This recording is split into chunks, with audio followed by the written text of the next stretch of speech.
In this video, I sat down with Tom Breeze to talk about his process for doing keyword research for YouTube advertising. More on that right after this.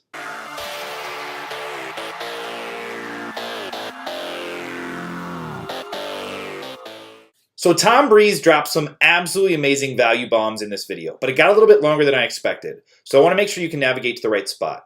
If you want to learn about Tom's philosophy for how he does targeting on YouTube, make sure you watch the entire video. If you just want to catch the keyword research process, make sure you jump to 15 minutes in. That's where he really starts to dig into stuff. Thanks so much. Enjoy it. Hey guys, here with Tom Breeze, talk about keyword research today. So, hey man, thanks so much for being here. Love chatting with you. I'm good. I'm looking forward to it. Yeah, so this is awesome. So Tom and I have been friends for a long time, done a lot of YouTube discussions together, figuring out how to help each other with accounts, talking about creative, talking about scaling, all kinds of things. And so when we look at this, you know, one of the things that I really love, we've talked about the different targeting options, and we'll go through this inside of your slides here in a second, but there's so many different ways to target people with YouTube advertising. But really we're trying to figure out is where's the juice worth the squeeze most, right? Where are the places that we can get the highest return on our ad spend? And through a lot of discussions, we've had different debates on this, but we both kind of come down to the fact that keywords are typically the highest level of return right off the bat. If we start low, figure out the profit, and then we can work on scaling things up. And so as we've kind of gone through this discussion, you taught me about your keyword research process and really the fact that keywords are different on YouTube than they are in Google themselves. And so I thought it'd be really cool today for people just to kind of understand how the keywords are different, the process that you use to find your list that you're going to begin with. And I think you have a surprise for them at the end to try and make their lives easier as well. So thanks so much for being here, man. Excited to jump in, and I'll let you chat now. Yeah, of course. Yeah, no, that's, yeah, I'll do my very best to make this as easy as possible for people. It's never easy, but I'll simplify it so it's kind of like it's doable, put it that way. Awesome. Cool. Do you want me to grab my slides and get going? I think that would be awesome. Let's do this. All right. So can you see my slides now? Yes, sir. Nice. Okay, cool. So as John just mentioned, I'll be talking about how you can do easy YouTube keyword research. And YouTube is a very, very different platform to any other platform. So if you're familiar with advertising on Facebook, it's completely different. If you're familiar with advertising on Google, it's pretty different. So, and any other platform, you're going to find differences as well. So with Facebook, the way I like to think about it is being like, well, everyone's in the news feed, but it feels like everyone's going to a social area, like a bar or a pub or something like that. And everyone's connecting there based on their interests. Whereas with YouTube, people are going there because they have full of intent. They want something, they're going there for a reason. And it kind of shows up in things like the amount of session duration people have on YouTube. It's like 40 minutes is the average session duration on YouTube, which is pretty long. That's crazy because some people are going to be there for 2 minutes. Some people are going to be there for 3 hours. And I think we've all been there. We kind of find ourselves on YouTube, and we've been looking at kind of one video and then going on the rabbit hole and looking at a whole different heap of different videos. So YouTube is this platform where we go for information. We're going there with intent. And so that is such a key factor to the actual platform itself, especially when you start thinking about creating ads and getting in front of people. But we'll save that for another day. But when you're looking to find your customers, there are so many different ways of targeting your customers. So you have, where I first got started with running my agency was purely focused on video placements and channel placements, which is where you're basically saying, I want to get in front of that video right there. Or if that person has a channel that I know my customers are watching, let's say, for example, you really want to get in front of all the videos that Joe Rogan puts out on his podcast, you select his channel and you can have your ads run in front of the ads that Joe has there. And this is like the pre-roll ads or in-stream ads. So when someone's going to play Joe Rogan's video, they press play, your ad will show, and they have to wait for 5 seconds before they press the skip ad button. So placement targeting is great because you're literally like selecting the individual videos you want to get your ad in front of, and it means you're super, super targeted.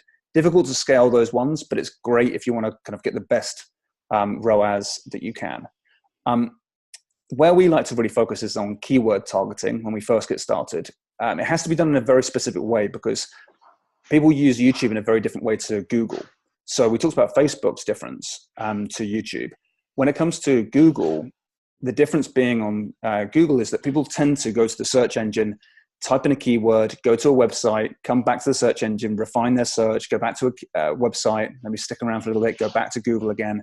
And Google have all this data about like you refining your search and where you're going next and things.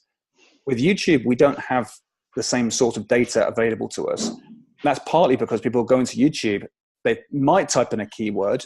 They might like search term. They may not. They may have just landed on YouTube from somewhere else. And all of a sudden, like we might have a little bit of keyword data on people, but then people don't go back to another platform again. They stay on youtube.com, and we rarely go back to the search bar again and start typing in keywords. So we end up kind of watching one video, then watching another video, then watching another video, just by clicking around more than anything else. So the data that you're getting of people is where they're going next, what videos they're watching, and it's almost more contextual than it is like actually people typing in the keywords into the search bar. And I'll come back to that in just a second to give you a bit more context behind that. So before we dive in, I want to ask a quick question. You talked about you started with placements first, and now you're very focused on keywords first. What did you find as the benefit moving from placements to keywords? Was it less work, higher return? What was really the piece for you that said we're going to shift to keywords? I suppose for me, a little bit of experience and a lot of speed, I suppose. Like, so once we kind of like, let's say for example, I was to run let's say I was going to run traffic for a loved one, for example, I'd probably start with placement targeting if I'm spending their money, because I'm just going to be like, do you know what? I want to be as careful as possible. I want to get these leads in and get these kind of sales in for as cheap as possible. And I'd start with placement and probably only spend $50 a day maximum, but look for a really high return. But so you're going to have a problem with scaling, but you might get some amazing results. The thing I like about placements, and the reason why we keep on doing placement targeting, is because it can give you some really good ideas about where your audience are going and what they're actually up to. Because if you look at all the videos you're targeting and you see which ones you're getting results from, and you look at the videos and you maybe even watch some of those videos, you get such good knowledge about what's actually getting what your customers are actually into. So let's say, for example, I'm using an example that I'm going to talk about in a minute, but like, let's say, for example, you're selling a product that helps kids get to sleep at night. When people are typing in how to get my kid to sleep at night, they might find they start watching videos like about lullabies, for example. And that's not sort of the keyword that I would think of immediately. But because it's coming up in the placement list, I can then see what videos are kind of like are showing me where you'll get results. And I was like, that's really clever. I can actually use lullaby type stuff that gets far more many views as now a keyword, for example. So it still gives me inspiration of different types of keywords that still gets conversion data in without having to spend too much money. So we had a really good example of this. So we used to do a lot of placement targeting for a client of ours that was in a big niche. And that's another time when I use placement targeting, when the view counts are huge. And it was about like public speaking training and public speaking teaching globally. And we were running the traffic with placement targeting. One of the best videos that was working for us was about meditation. I would never have chosen meditation as an angle to target. But because we're getting such good results there, I was like, this is really strange. I wouldn't have thought of this. But then there was like loads of articles out at that time about meditation being like the new thing that lots of business owners lots of people in the corporate world are using to be on top of their game. And so I was like, that's interesting. So I started targeting more and more meditation videos that have like huge amounts of reach, and they're all converting really well. And I was like, okay, we just tapped into something that I wouldn't have ever thought of. And unless it was for the placement targeting, I probably would never have found it. So that's kind of why I still like it. But it's limited reach typically, but it's very, very good return on investment, and you can be so granular. The keyword targeting for us is, we know it's broader, we know it's more conceptual type thing, and it's someone who's recently been typing in that keyword inside the same session or watching videos around that concept in the same session. But it means you can advertise to people when they're not necessarily still looking up those sorts of videos. So you get a bit more reach now, but you still know it's like super focused. And so for me, I feel like keywords can just scale faster, won't get as great a ROI as you would do on placements, but still really, really good. But keywords for us can just scale really, really well. And it's the precursor as well to custom intent, because if you get some really, really good keywords going, you can select those keywords and put them into a custom intent audience. And that will be like, right, you've got good data to create a much better custom intent audience. Totally. Yep, that makes Yep. total sense. And I think the piece that I just want to make sure that we hit on for people is we talk about from the scaling process, starting at the lowest level, which is placements, is where the highest return is, right? Your profit margins. But as you move up to these options, there's more scale here. And so this is really the piece that I think is so unique about YouTube. Whenever you're doing SEM advertising on Google AdWords, you're really looking for keywords. You want to know the exact search term, because when you click onto a page, you're not getting a recommendation from Google as far as the next page they should read. That's not something that's currently happening. I do think that's coming, but it's not currently here. But with YouTube, this is what's so cool about keywords is here's where they start. And then you talk about going down that rabbit hole. That's because there's suggested next videos, right? Those are the things that are popping up. So YouTube understands this from the algorithmic level. And that's why these keywords are so awesome is it's not always the literal piece. It's the piece of like, what's next? What are the things that are, what are the dots that are connected? And so I think that's so cool. What you're about ready to talk about is you take your keywords, move to a custom intent. How do you find the right keywords? I just think this is such a cool piece and why we wanted to do this video. So thanks for sharing this.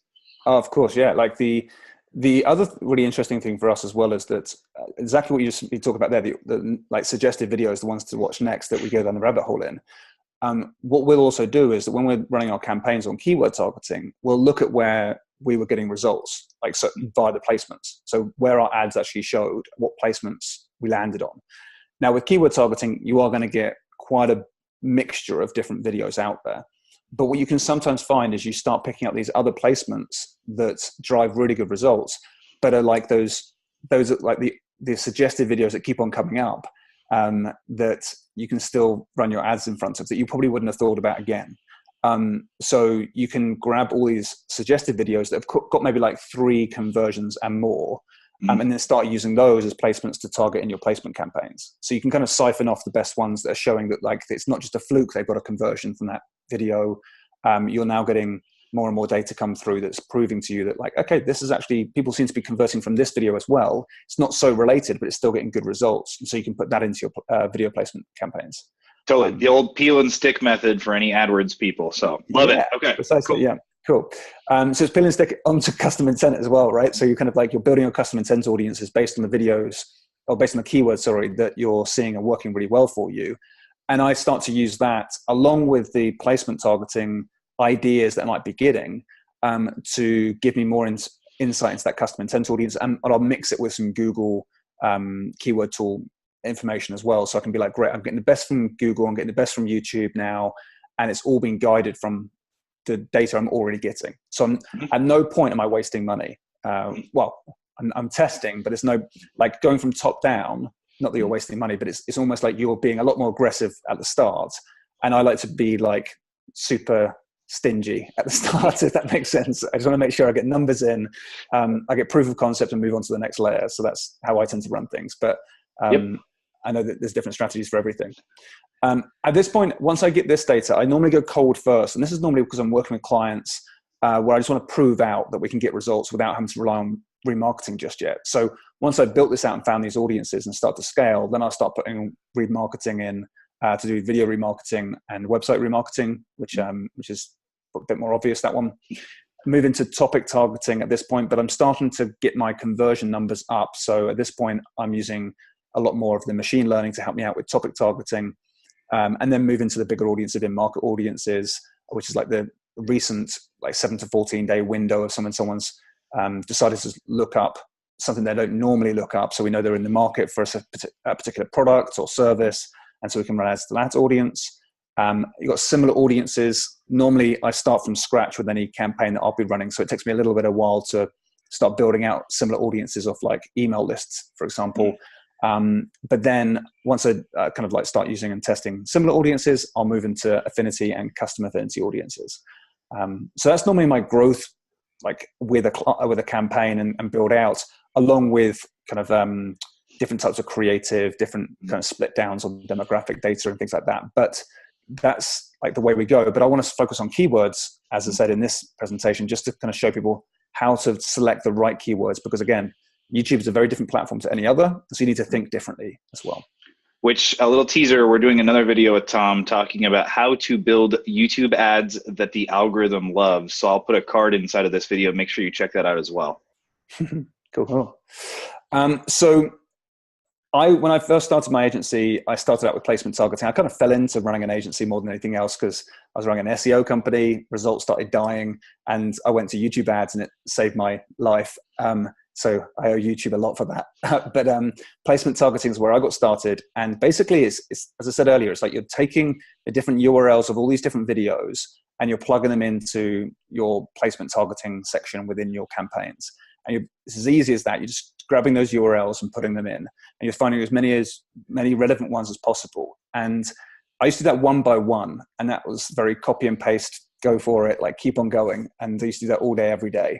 And I learned the hard way. And now there's tools out there that you can use to speed that whole process up. We're building a tool right now. It should be live very soon. So people can leverage that as well, where you can grab many, many placements, like 240 plus placements per keyword. And so you can just like get a lot faster at this process. But that means that placements is still a viable option. It's just, I don't tend to start there any longer. I tend to kind of want speedier results typically. So when you start with keywords, the thing I'll begin with is starting to really brainstorm what I think the customer avatar will be looking for. So it might be a younger audience, an older audience, like whoever it is you're targeting. If it's the same product or the same offer that you have for people, I would write down like one search term to begin with, which is like, I think that is the perfect search term. I start there. I tend not to overdo it because if I spend hours doing keyword research, I just get lost and I can't see the wood for the tree sometimes. So I kind of make this rapid for myself and just test really quickly. So I'll write down one search term. I might write down 2 or 3 potentially, just if I feel like there's different angles we definitely want to pursue. But the reason I normally try and write down one is because then I know I'm creating an ad for one keyword. That's kind of like how I'm thinking about it when I start. It will be many, many keywords, but I know that like I can focus in on and know what that targeting is all about. But as a hint, your customers are going to YouTube. I think it's like 47% of people go to YouTube because they're looking for something. And then 53% of people are going to YouTube because they're going there for the inspiration reasons, to listen to a song, to follow their kind of someone they love, and just kind of like follow their people that they follow, if that makes sense. But the 47% of people that are going to YouTube are going there with that intent. They want to know something, do something, or buy something. So if they're wanting to know something, they're looking to learn more information about something. They type in topics. They want to watch content to become more educated and understand something. If it's wanting to do something, it's normally like a how-to, a tutorial, that type of content. And if they're there for buying something, we use YouTube to kind of window shop. We're looking at other people having like reviewing certain products, this product versus this product, the benefits of this product, and unboxing videos, that type of thing. There's a lot of people going to YouTube for these 3 main criteria of different type of search. So I start playing around with that one search term to turn it into, is there knowing-based keywords? Is there doing-based keywords? And if there are buying-based keywords? But let's say, for example, we take an example of how to get my baby to sleep. That is a search term that I've used very recently because we've got 2 kids, we've got a third on the way, and I know that kind of like we had trouble with our first 2 getting them to sleep at night. And so I'm kind of trying to prepare myself as a good dad for when the third comes along. So I'm getting prepared, but this is like something that I'll be searching for a lot more, I'm sure, in the coming months.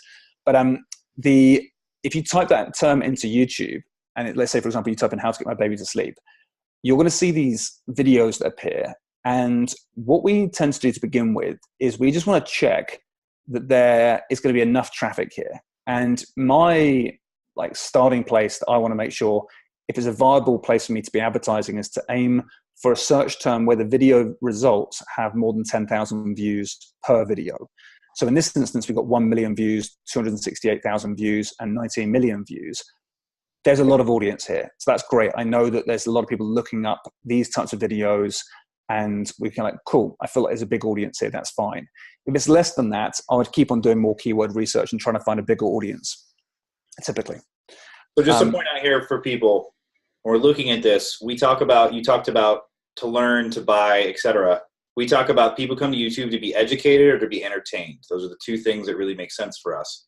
So when we look at this, the first 2 are education. The parents are learning how to get their kids to sleep. And that's why the view counts are lower than the one that's entertainment, which is what we're going to call it, is an 8-hour lullaby. And so you need to be thinking about this when you're thinking about the intent of people from the keyword perspective.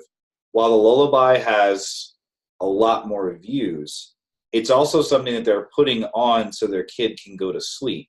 So thinking about strategically where they're at in their stages, 5 tips means the parent is sitting in front of it trying to learn something, where the lullaby means they just turned it on YouTube to let this thing play.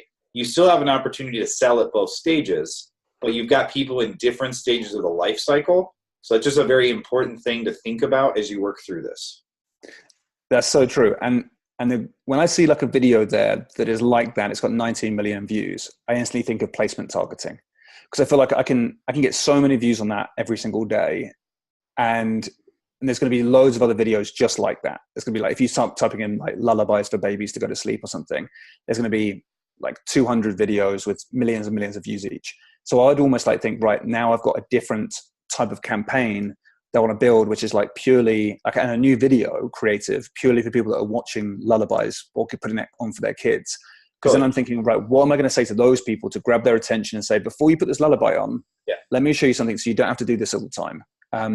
And it just means you can be a lot more strategic with your messaging. And so that's kind of like, when I start looking at this data, I'm like, I'm also kind of keeping in mind how many videos I'm going to create here, because I'm either going to create one and niche it all in to that one topic, or I notice things, I'm like, oh, that's a really interesting angle, I should play on that a little bit. Or it might even be the sort of thing where I say, okay, well, maybe in this instance, the lullabies is going to be difficult to get them to buy something. So I might do a lead gen contest or something for these people, where I might show them the offer, but then know that afterwards, really the follow-up is to say, hey, you didn't buy the product. That's completely cool. And now, like, hey, would you like to join this contest to potentially win one of these products? We do it every Friday. And then you get them on a lead gen basis, and then you can build and nurture the relationship from there. So you can do different cool things based on what you're noticing with these keywords that come up. So I would look at all these titles here, and what I end up doing is I call them title-inspired search terms, because I'm so amazed by all the things that come up. Like here, we've got lullabies. I'm amazed at kind of the fact that there is, like, I would never have thought of lullabies if I'm getting into this quickly, if that makes sense. If I sat there for a few hours, I'm like, oh yeah, lullabies, that's a clever idea. But when I see it there and I see the view counts, I'm like, oh, that's something that I probably wouldn't have picked up if I just did pure keyword brainstorming to begin with. So what I start doing is I do this on a Google Sheet, in fact, but I start repurposing the video titles to turn them into keywords. So it'd be like 5 tips to get your baby to sleep through the night. And I'd turn it into tips to get your baby to sleep. Then it'd be like baby to sleep through the night. Okay. Baby sleep training, how to put a baby to sleep. Then you might have something like, let me just get back to my slides here. Lullabies for babies. I might break that into a completely different category for different video creative, as we just spoke about just a minute ago. Sleep music for babies. And again, that's kind of something that you think, right, that falls into the categories of lullabies. And then bedtime songs for babies. So lots of different types of searches there. You can either break them out based on the different types of creative that you might want to create for this, or you lump it all together and just see what your results are like. Because sometimes it works incredibly well because you are so niched into your audience anyway. The other thing that I'm seeing right now on this slide is swaddle your baby. You're not swaddling your baby at any time of day. It's typically like when they're laying down for a nap, those types of things. I just think that's the way you can go through and build creative to make sure that if people are looking about swaddling, you may not be selling a blanket, but you may have a related product that you can, this is a great entry point. Exactly. And I mean, I do a lot of work in this space, in the kind of like in the baby space. And it's amazing how when you think about promoting to an audience here, like getting into the psychology of a mum who's looking this stuff up, it's amazing how like they're desperate to just make their life better, if that makes sense, as a mum, because it's hard. And it's like, if they see a product that's going to make their life easier, like, and it's a good sell, they're going to go and buy. Like they're an audience that want to buy. So it's a really interesting dynamic to really think about the psychology of the customer, what they're going through at that time. Because if you think about that and you think you've got a product that can actually genuinely help, it's not too difficult to make that product sell at that point. So it's really interesting to see this and all the kind of opportunities that you can put in front of people with the different products. Cool. So then what I do is I take that list of keywords that I've generated and I would start looking for auto-suggest search terms. So what this means is that you go back to YouTube and you type in baby sleep training as one of them. For example, you add it in. and it drops down, right? So it says like, this is the auto suggest box. It says baby sleep training, no cry, 6 months, 4 months, 1 year old, 9 months, cried out, 2 months, 3 months, 7 months. Now, that one there, it says cried out. That is actually a sleep training method for kids, where you basically just let your kid go and just like let them cry it out. And it's horrible to do it as a parent, but it works normally very well after a period of time. So that's like a methodology, and that's the sort of thing where you can type in baby sleep training, cry it out, and then go and explore a whole new area that's like that's methodology to get people, like kids, to sleep at night. So, but the great thing about this, because it's like a cry out is a method that a lot of mums have heard of and a lot of dads have heard of. But when you see that, what a lot of people do is a lot of people never actually finish and press the return button or the enter button on their computer with the search term. They end up seeing these different auto suggest based on what YouTube know that you want to type in. I would have thought like 90% of the time, I just scroll down and be like, that's actually a better phrasing than I was going to type in myself. I just click on that. And it's not laziness. It's just, it's a better search term. It's like YouTube know what I want, right? And baby sleep training, cry it out, that will get so many clicks. It's ridiculous, because it is this methodology that people have heard of before. And it's like almost like a brand, so to speak.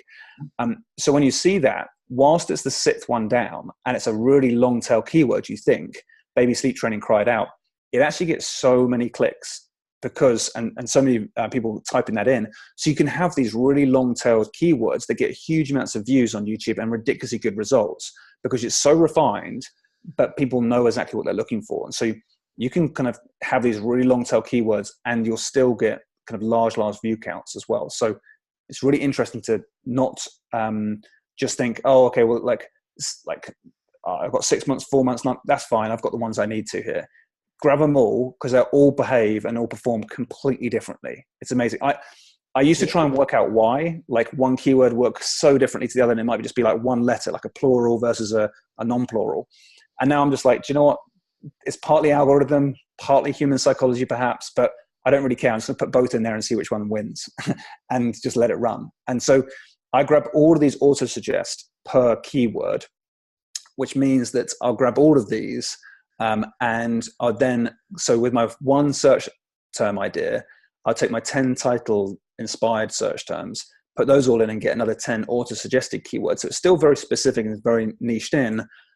Multiply those up and it's going to give you 100 YouTube perfect keywords within the space of well, if you did it manually, it takes quite a bit of time, but I've built a tool that does this whole process basically. So it just makes it so much quicker, and you can just like type these things in and it automatically populates.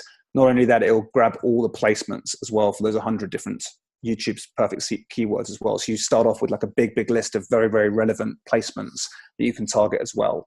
And that's basically the way that we do keyword research on YouTube, and let it grow really quickly. But in terms of proof, I just like show you, this is just a 1 day from earlier this year. You can see that the costing here is in pounds. So it's similar to dollars, but it's a UK thing. But this is a very typical campaign. It's a 1 day from here. And these are individual keywords inside of an ad group, basically. So I've lumped together like probably about 10 there or something. And it can spend anywhere between $50 to $400 a day per keyword. That's kind of what we tend to look at. Obviously, in different niches and different industries, this will be different.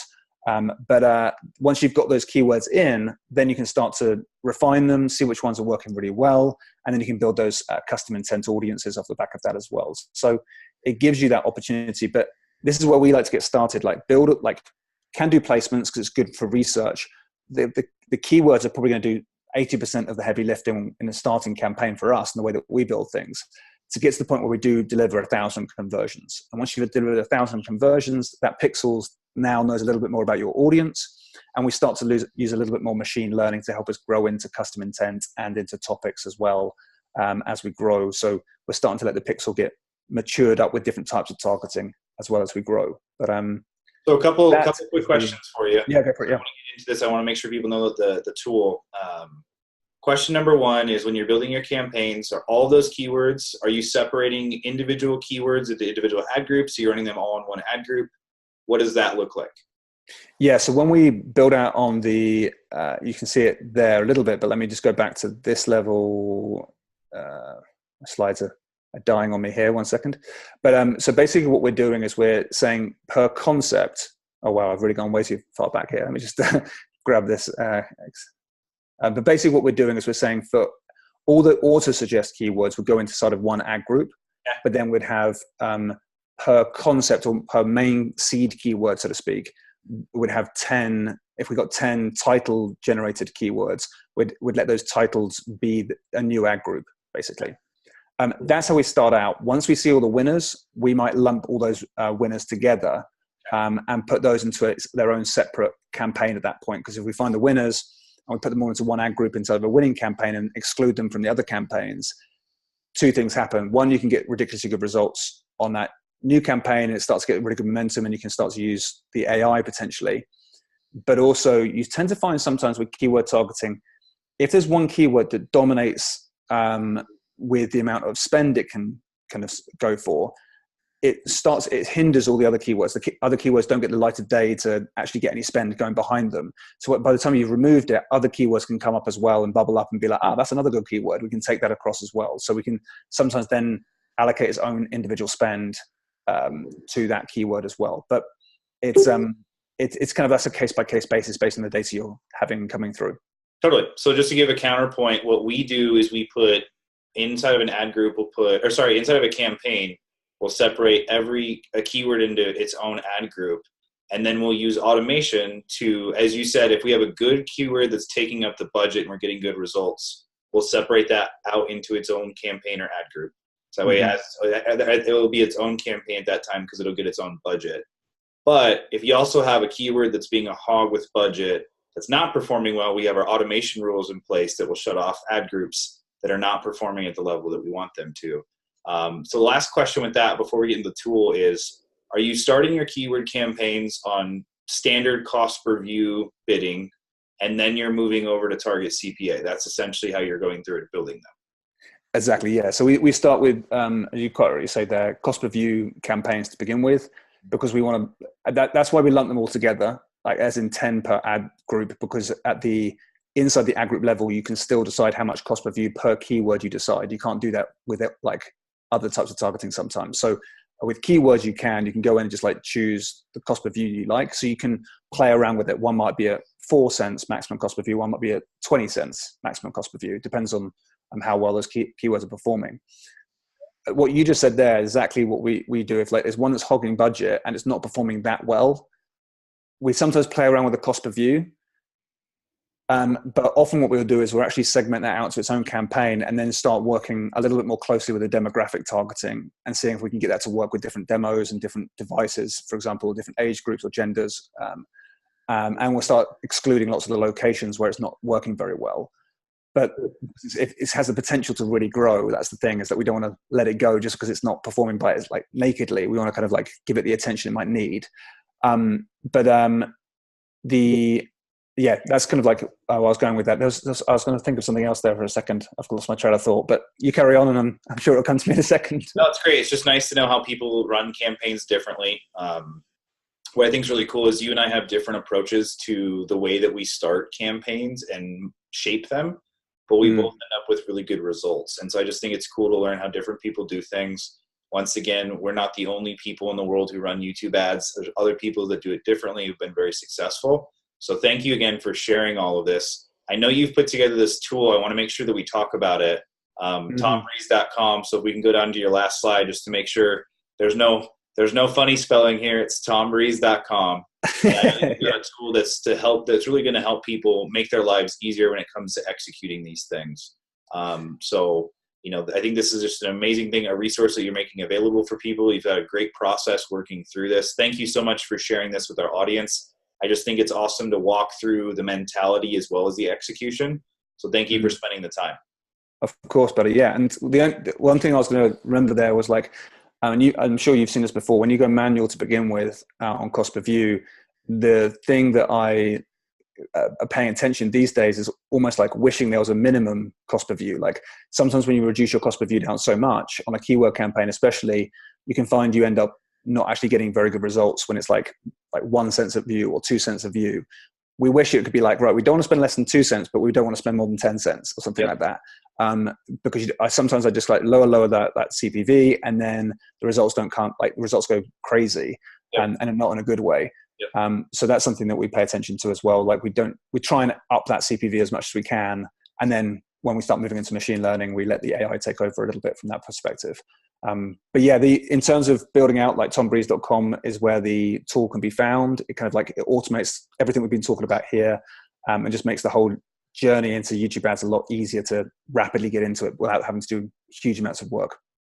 Awesome. So Tom runs this incredibly successful agency called Viewability. I know that a couple of things that you're looking for, you're always looking for talented media buyers. So if someone's come in, they've had some training, they've had some ad spend, you're always looking for talented people to add to your team. And then you're also looking for, particularly with brands or agencies that have been successful on Facebook or other platforms and are kind of struggling with the transition to YouTube. That's really a great person who can reach out to you. I've seen you help so many companies that were working on Facebook, tried to do their own YouTube, really struggled, and you came in and helped them tremendously.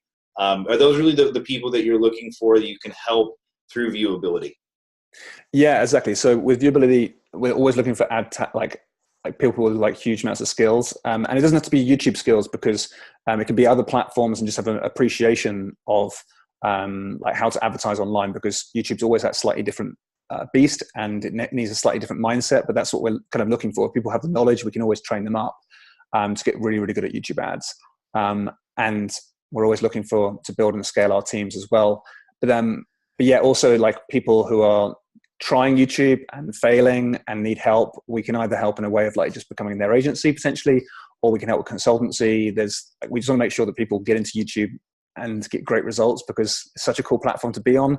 And yeah, I love working on YouTube ads. So however I can help, I'd love to have people reach out, and yeah, I can definitely help out with that.